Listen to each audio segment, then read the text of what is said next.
Will Democrats confront the real war on women, the one going on right now in the Middle East? Republican congressional candidate Martha McSally, the first female fighter pilot to fly in combat, served in the Middle East. She joins us. Nice to see you. Good to see you, too. And your race is not yet called either. You're in the middle of a count? Still counting. And what's the separation about? It's less than 1,000 right now, but every day it's kind of up and down. All right. Well, okay. Well, let's go to this so-called war on women.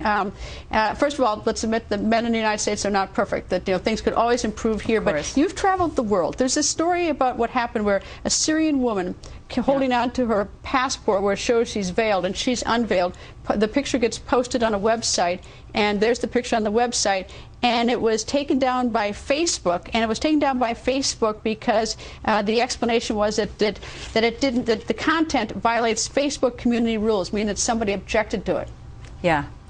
Your thoughts? Well, this is just an example. I mean, there are women all over the Middle East. We're seeing it, Yemen, Tunisia, Egypt, that are using social media to show what's really going on there and to try and help mobilize others and to get attention to what the plight of women really is over there. So absolutely inappropriate that it would be taken down. And I think it's back up now, is what I heard. But it's back up, and Facebook has apologized. But it's sort of interesting that the knee-jerk reaction, at least, to remove this picture, because there were people where she was living that objected to an unveiled woman, and so they didn't want that on the Facebook page. Yeah, it doesn't surprise me, again, having been over in the Middle East and Saudi Arabia and Afghanistan and all sorts of places in Africa.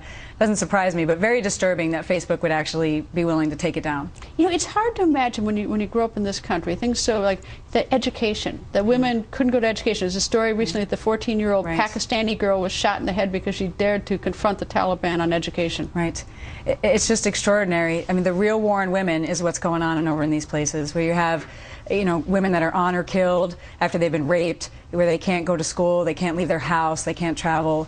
I mean, this is really what we should be fighting as far as the war on women go. We do have it well. We have incredible opportunities here in the United States.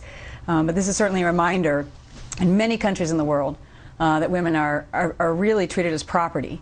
Their lives are in danger. Young girls, of all ages, and this is very, very serious. This is the war on women. It's so horrible, though, that it almost seems unbelievable. I mean, the stories that you hear about women, a woman will get raped and then she'll get murdered because she's not a clean woman. I mean, it's like the stories are so bizarre to us that they seem like that people are making them up.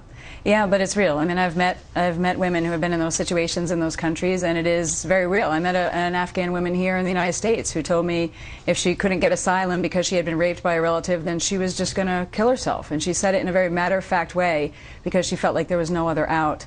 This is the serious threat that these women are facing in their countries. We took on the record to Saudi Arabia with former First Lady Laura Bush, who was on a breast cancer awareness trip, and it was astounding because women couldn't even go to have a mammogram because they couldn't drive themselves to go get the mammogram, and they had to have permission from their husbands to have a mammogram. And if they weren't married, they had to get their brother or their father, and then if they needed a surgical procedure, they had to get permission again, and then the fathers and the brothers didn't want anyone touching them. Right, and then you can't have a male doctor. You can't have a male doctor, and they can't go to school, and women can't go to school in these countries, so you can't get a woman doctor. I mean, it's an incredible situation. Absolutely. I spent a year over in Saudi Arabia, and as you know, I mean, I took on our U.S. servicewomen being treated similar to them while we were over there serving. What was it? Tell me again what you objected to the way they required you to dress? Well, it was a number of things, but over time it was a classic case of bureaucratic policy creep. So it was first put on the Muslim garb optionally, and then they said put it on and put the headscarf on if you're asked to, and then it was sit in the back seat of the car, wear the abaya headscarf, always be escorted by a male who was supposed to lie and claim you as their wife instead of your commander or fellow serviceman. It was just totally inappropriate. In the U.S. military, we were doing it to ourselves because it's what we thought the Saudis want us to do because we were over there trying to be culturally sensitive.